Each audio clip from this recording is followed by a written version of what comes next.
তত্ত্বকথা না কোনো লীলা কথা না কি বিষয়? যেটা আমাদের সহজ হবে বলতে পারবো লীলা হোক আর তত্ত্ব। ও অজ্ঞানতিমিরন্ধস্য জ্ঞানাঞ্জনশলাকয়া চক্ষুরন্মিলিतं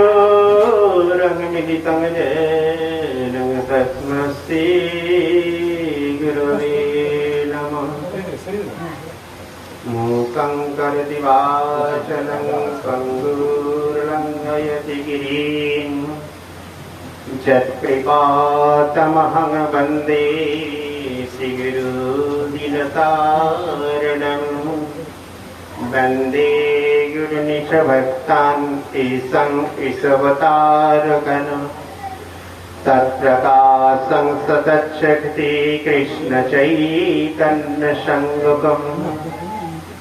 वन्दे श्रीकृष्णचैतन्यनित्यानन्दसहोदितो गौरद्वै पुष्पवन्तौ चित्रौ छन्दौ तमनुद्धौ यदद्वैतं ब्रह्मपनसदि तदोऽपि यस्य तनुभा ज आत्मा अन्तर्जामि पुरुष इति स्वसंसविभव षडैश्वर्यपूर्ण भगवान् स्वयं अयं न चैतन्यात् कृष्णात् जगति परतत्तं परम् इह अनारभीतचरिञ्चिरात् करुणायावतीर्णकलौ समर्पयतुन्नतोज्ज्वलरसां सभक्तिस्त्रियम् हरिपुरटसुन्दरदुतिकदम्बसन्धिर्जित सदा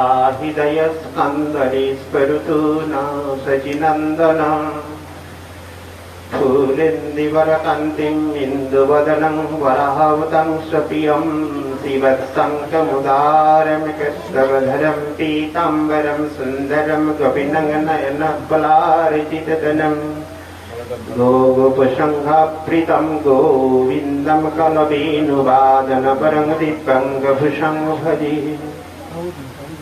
कस्तूरी तिलकं ललाटपटले वक्षस्थले नासाग्रिवरमक्तिकं करतले वेणुकरिकङ्कणं सर्वाङ्गे परिचन्दनं सुललितं कण्ठे च मक्तावली गोपोस्ति परिवेष्टित विजयति गोपालचूडमणि।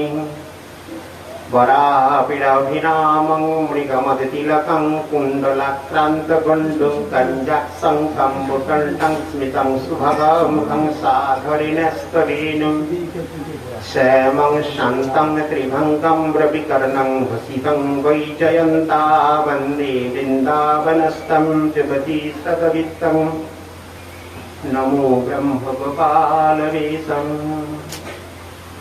जयतां श्रुतो मम मन्दमतिर्गतिमत्सर्वस्य पादं भुजराधमदनमोहनो दिग्वते निन्दार्णकल्पोद्रुमाधो श्रीमद्रत्नागरसिंहासनस्थो श्रीश्रीराधश्रीलगोविन्ददेवै वैष्णविसेव्यमानं स्मरामि। श्रीमानरसरतारं विभङ्क्ति वटतटस्थितः कारसनविनुत्सनैकगोपी गोपीनाथस्य अस्ति नः। सप्तकञ्चन गौराङ्गिनी राधिवृन्दावनेश्वरी वृषभानुसुतं देवी तं प्रणमामि हरिप्रिये। गोविंद नंदिनी राधे गोविंद मनमोहिनी गोविंद सर्वस्व सर्वकांता शिरोमणि नारायणं नमस्कृतं नरं चैव नरोत्तमं देवीं सरस्वतीं व्यासं ततो जयं उदीरये। वृंदावै तुलसी देव्या वै केशवस्य च कृष्ण भक्ति पदे देवी सत्यव्रते नमो नमः। वंशाकल्पतरुभ्यश्च कृपा सिन्धुभ्यः एव च पतितानां पावनेभ्यो वैष्णवेभ्यो नमो नमः। सर्वाग्रे श्री श्री हरिगुरु वैष्णवेर अहेतुके कृपा भिक्षा करे अद्य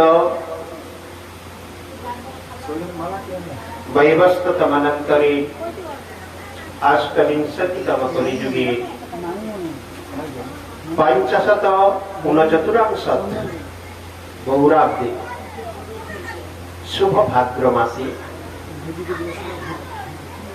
तृतीया तिथि त्रयोदशी तिथि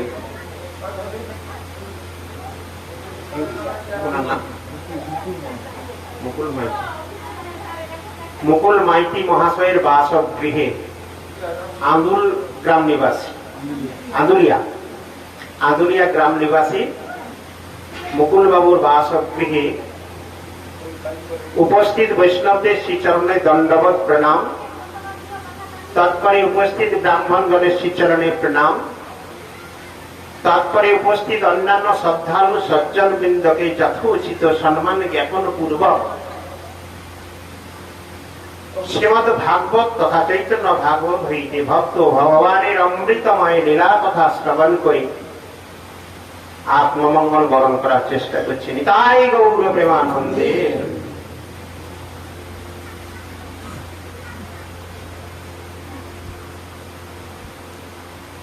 आज के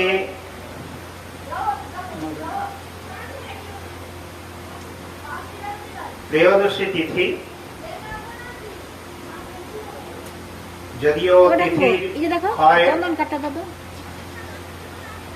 কারণ গতকালকে আমাদের একাদশীর ব্রত হয়েছে, কারণ ব্রহ্ম মুহূর্তের পূর্বে আমাদের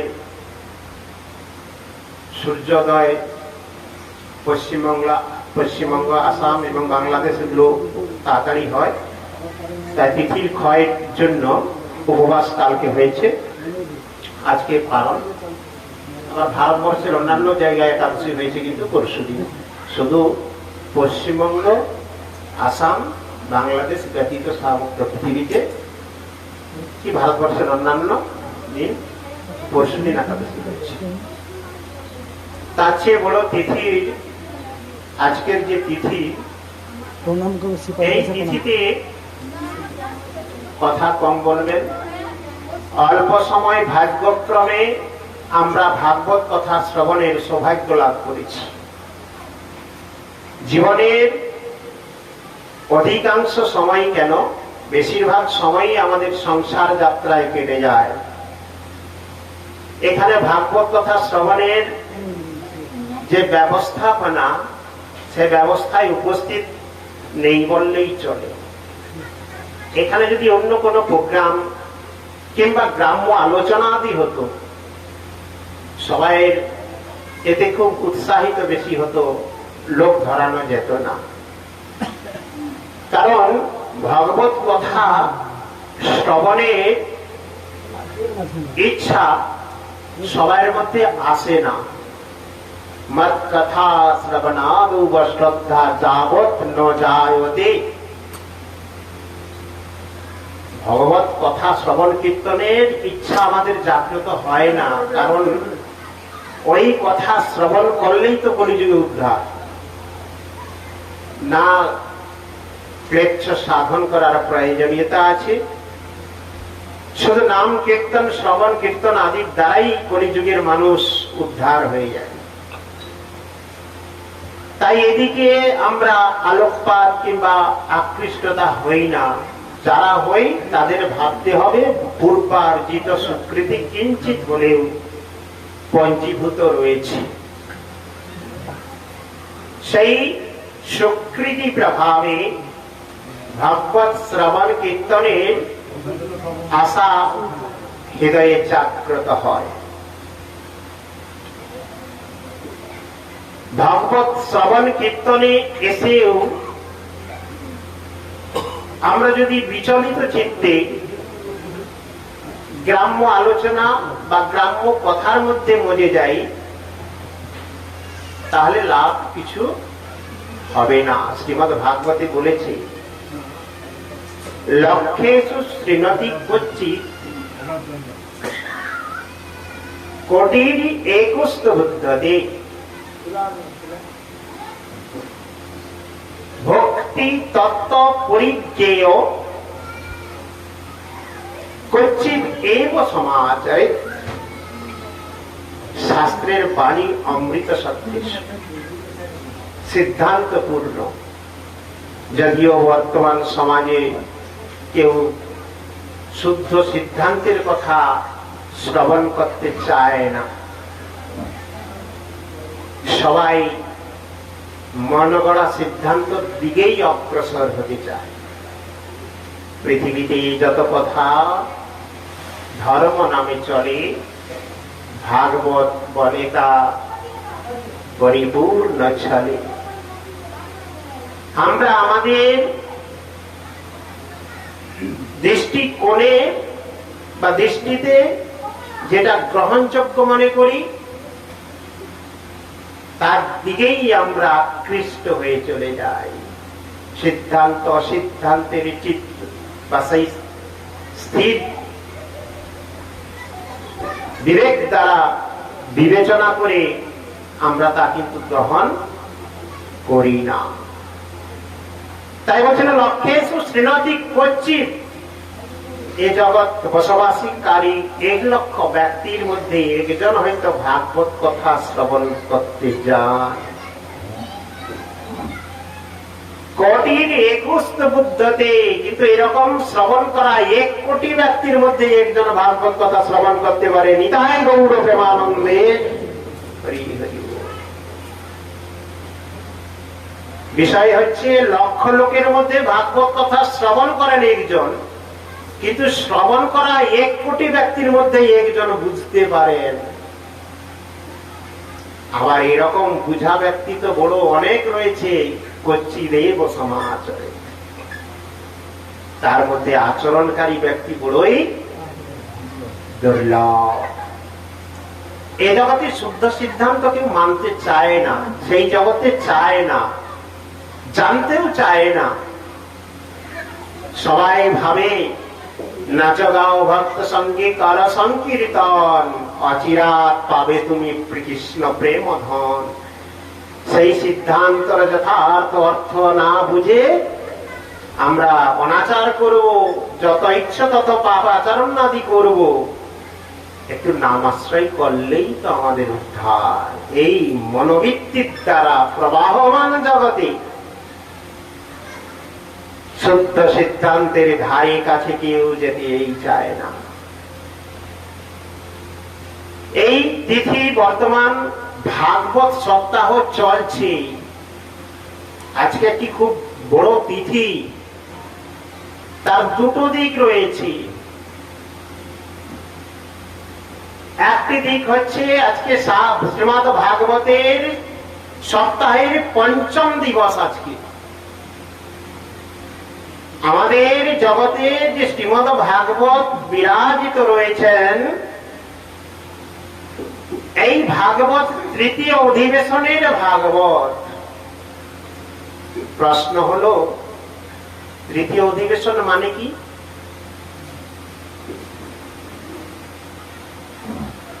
প্রথম অধিবেশন হয়েছিল ব্যাসদেব এবং সুখদেব, পিতা পুত্র, তাই তো?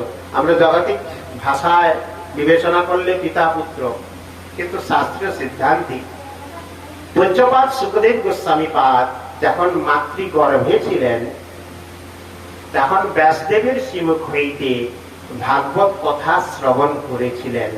এটাই হচ্ছে প্রথম অধিবেশন। সেটা কোথায়? বদরিকাশ্রম, যাকে বদ্রীনাথ ধাম বলা হয়।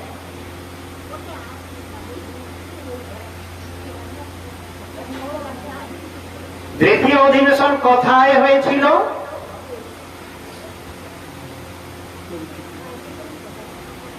সুখদেব গোস্বামী পাদ, পরীক্ষিত মহারাজ, নৈমিষারণ্য। সেটাকে বলা হয় দ্বিতীয় অধিবেশন। কিন্তু আমরা তো ভাগবত অধ্যায়